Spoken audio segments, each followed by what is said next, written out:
ബഹുമാനിതരായ തവരക്കാടൻ കുടുംബത്തിലെ മുതിർന്ന അംഗങ്ങളെ, പ്രിയപ്പെട്ട ഉസ്താദ്, സദസ്സിലിരിക്കുന്ന പ്രിയപ്പെട്ട തവരക്കാടൻ കുടുംബത്തിലെ അംഗങ്ങളെ, വളരെ സന്തോഷമുണ്ട് ഇങ്ങനെ ഒരു കുടുംബ സംഗമത്തിൽ പങ്കെടുക്കാൻ പറ്റുന്നതിൽ.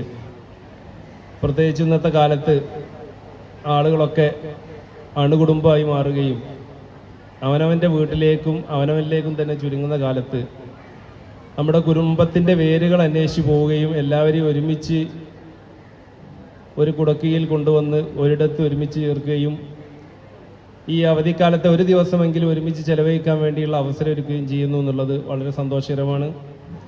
ഈ കുടുംബ സംഗമത്തിൻ്റെ പിന്നിൽ പ്രവർത്തിച്ച ഇത് സംഘാടനത്തിന് വേണ്ടി പ്രയാസപ്പെട്ട മുഴുവൻ ആളുകൾക്കും അഭിനന്ദനം അറിയിക്കുകയാണ്. ഇവിടെ പറഞ്ഞ പോലെ ഞാൻ പാതി തവരക്കാടൻ കുടുംബത്തിൽ അംഗമാണ്. CT മുഹമ്മദാക്കയുടെ പെങ്ങള് ആമിന എന്നിവരുടെ മകള് നഫീസ എന്നിവരുടെ മകനാണ്. അപ്പോൾ ഈ കുടുംബത്തിലെ ഒരു ഭാഗം എന്ന രീതിയിലും അതിയായ സന്തോഷമുണ്ട് ഈ പരിപാടിയിൽ പങ്കെടുക്കുന്നതിൽ. ഇവിടെ പ്രത്യേകം പറയാനുള്ളത്, നമ്മൾ കുറേ ആളുകളെങ്കിലും കുടുംബവും ബന്ധമൊക്കെ അന്വേഷിക്കാൻ തുടങ്ങിയത് അടുത്ത കാലത്താണ്. രാഷ്ട്രീയ രംഗത്തൊക്കെ പ്രവർത്തിക്കുന്ന ഞങ്ങൾക്കൊക്കെ അറിയാം, നമ്മുടെ പൗരത്വം ചോദ്യം ചെയ്യപ്പെടുന്ന ഒരു ഘട്ടം വന്നപ്പോൾ എല്ലാവരും അവനവൻ്റെ വേരുകൾ അന്വേഷിക്കാൻ തുടങ്ങി. വാപ്പ എവിടെയാണ്, വല്യാപ്പ എവിടെയാണ്, പലർക്കും പേരൊന്നും അറിയില്ലായിരുന്നു. അപ്പോൾ പല വോട്ടില്ലാത്ത ആളുകൾക്കൊക്കെ വോട്ട് പുതുതായി ചേർക്കണമെങ്കിൽ വല്യാപ്പൻ്റെ പേര് കിട്ടണം, വല്യാപ്പക്ക് വോട്ടുണ്ടായിരുന്നോ എന്ന് അറിയണം. അപ്പോൾ അങ്ങനെയൊക്കെ തിരഞ്ഞ് പേരൊക്കെ കണ്ടെത്താനും അവനവൻ്റെ കുടുംബവും പാരമ്പര്യമൊക്കെ അന്വേഷിക്കാനും ഒക്കെ ആളുകൾ തുനിഞ്ഞിറങ്ങുന്ന ഒരു കാലഘട്ടത്തിലാണ്. നമ്മുടെ നിലനിൽപ്പ് ചോദ്യം ചെയ്യപ്പെടുന്ന ഘട്ടത്തിൽ നമ്മൾ ആരാണെന്നും നമ്മുടെ വേരുകൾ എന്താണെന്നൊക്കെ തിരിച്ചറിയേണ്ട ഘട്ടത്തിലാണ് നമ്മൾ നിലകൊള്ളുന്നത്. പുതിയ ഒരു തെരഞ്ഞെടുപ്പ് മുന്നിൽ വന്ന് നിൽക്കുമ്പോഴും എല്ലാവരോടും പറയാനുള്ളത്, എല്ലാവരും വോട്ട് രേഖപ്പെടുത്തുകയും നമ്മളിവിടുത്തെ പൗരനാണെന്ന് ഉറപ്പുവരുത്തുകയും ചെയ്യാനുള്ള പ്രവർത്തനം നിർബന്ധമായും ചെയ്യണമെന്ന് അഭ്യർത്ഥിക്കുകയാണ്. കുടുംബ സംഗമങ്ങൾക്ക്, കുടുംബത്തിന് ഇവിടെ ഇത്രയും ആളുകൾ സംഗമിച്ച സ്ഥിതിക്ക് ഒരുപാട് കാര്യങ്ങൾ ഇതിൻ്റെ നേതൃത്വത്തിൽ ചെയ്യാനുണ്ട്. ഉസ്താദിൻ്റെ ഒക്കെ പ്രഭാഷണത്തിൽ പറഞ്ഞിട്ടുണ്ടാവുമെന്ന് കരുതുന്നു. കുടുംബബന്ധം ചേർക്കുക എന്നുള്ളത് ഇസ്ലാമികമായി ഏറെ മഹത്വമുള്ളൊരു കാര്യമാണ്. അതിലപ്പുറം ഇന്നത്തെ കാലത്ത് മനുഷ്യൻ ഒറ്റപ്പെട്ട് ഒരുപാട് പ്രയാസങ്ങളിൽ നിൽക്കുന്ന സമയത്ത് മാനസികമായി പിന്തുണ നൽകുന്നതിന്, ഒരുമിച്ച് നിൽക്കുന്നതിന്, പരസ്പരം സഹായിക്കുന്നതിനൊക്കെയുള്ള മാർഗങ്ങൾ ഒരുപാടുണ്ട്. എല്ലാ സാമ്പത്തിക ശക്തിയും കരുത്തൊക്കെ ഉണ്ടായിട്ട് പോലും ആളുകൾ ചില പ്രതിസന്ധി വരുമ്പോൾ തളർന്നു പോവുകയും ജീവിതം തന്നെ അവസാനിപ്പിക്കുകയൊക്കെ ചെയ്യുന്നത് നമ്മുടെ മുമ്പിൽ ഇന്ന് നിത്യസംഭവങ്ങളാണ്. അപ്പോൾ നമ്മുടെ പുതിയ തലമുറയിലെ കുട്ടികൾക്കൊക്കെ കരുത്ത് നൽകാൻ നമ്മുടെ കൂടെ ഒരുപാട് ആളുണ്ട്. ഞാൻ ഒറ്റക്കല്ല, നമ്മളെല്ലാവരും കൂടെ ഒരുമിച്ചാണ് പോകുന്നത്. നമുക്ക് ഒരാൾക്ക് എന്തെങ്കിലും ഒരു പ്രയാസം വന്നാൽ അയാൾ തനിച്ചായി പോവില്ല, അയാളെ കൂടെ ചേർന്ന് നിൽക്കാൻ, കൈ പിടിക്കാൻ ഒരുപാട് ആളുണ്ട് എന്ന് മനസ്സിലാപ്പിക്കുക എന്നുള്ളത് ഇന്നത്തെ പ്രധാനപ്പെട്ട ഒരു കാര്യമാണ്. അതുകൊണ്ട് തന്നെ അത്തരത്തിലുള്ള മാനസികമായ കരുത്ത് നൽകുന്നതിന് ഈ കുടുംബ ബന്ധം ചേർക്കുന്നത് വളരെ ഉപകാരപ്പെടും. പ്രത്യേകിച്ചും പുതിയ തലമുറയിലെ കുട്ടികളോടൊക്കെ പറയാനുള്ളത്, വരാനിരിക്കുന്ന ലോകം, വരാനിരിക്കുന്ന കാലം ഒരുപാട് വെല്ലുവിളികൾ നിറഞ്ഞതാണ്. ഇതുവരെയുള്ള നമ്മുടെ പിതാക്കൾ, പൂർവ്വപിതാക്കളൊക്കെ ജീവിച്ച ലോകത്തല്ല നമ്മൾ ജീവിക്കാൻ പോകുന്നത്.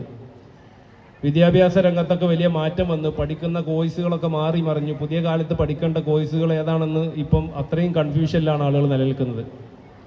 നിർമ്മിത ബുദ്ധി, AI ഒക്കെ നിയന്ത്രിക്കുന്ന ലോകത്താണ് ഇനി നമുക്ക് ജീവിക്കാനുള്ളത്.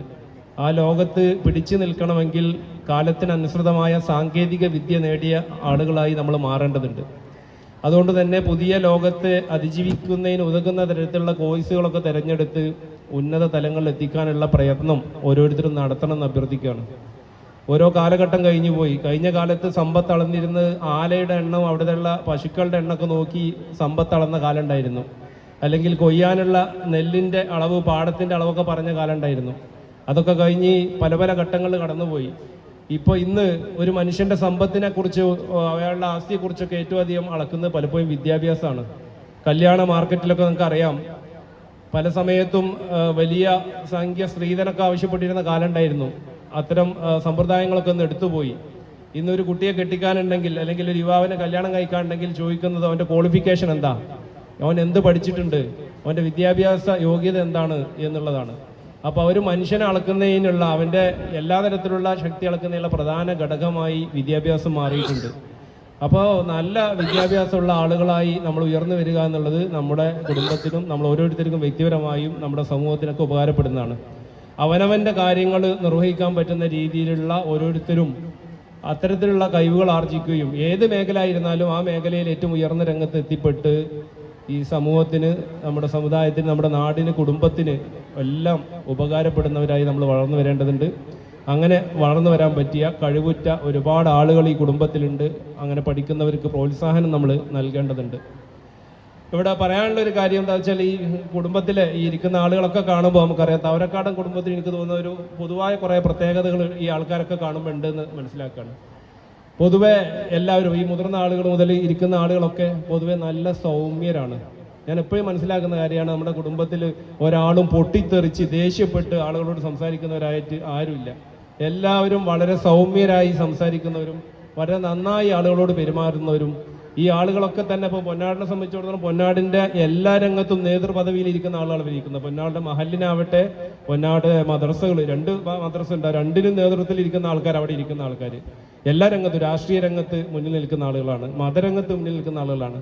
എല്ലാ നിലക്കും കഴിവുറ്റ ആളുകളായി ജനങ്ങൾ അവരെ തിരഞ്ഞെടുക്കണമെങ്കിൽ അത്രയും കഴിവുള്ള, അത്രയും മനുഷ്യർ ഒരു കാര്യങ്ങൾക്ക് കൊള്ളാവുന്ന ആളുകൾ എന്ന് പൊതുസമൂഹം വിലയിരുത്തുന്നതുകൊണ്ടാണല്ലോ അങ്ങനെ തിരഞ്ഞെടുക്കുന്നത്. അതുകൊണ്ട് തന്നെ വളരെ സ്നേഹത്തോടെ, സൗഹാർദ്ദത്തോടെ പെരുമാറാൻ പറ്റുന്നവരും സൗമ്യമായി കാര്യങ്ങൾ ഇടപെടാൻ പറ്റുന്ന ആളുകളുമാണ് നമ്മുടെ കുടുംബത്തിൻ്റെ നേതൃത്വത്തിലുള്ള മുൻനിരക്കാരെന്നല്ല നമുക്കെല്ലാവർക്കും അറിയാം. പഠിച്ച റബ്ബ് അത് നിലനിർത്തി തരട്ടെ.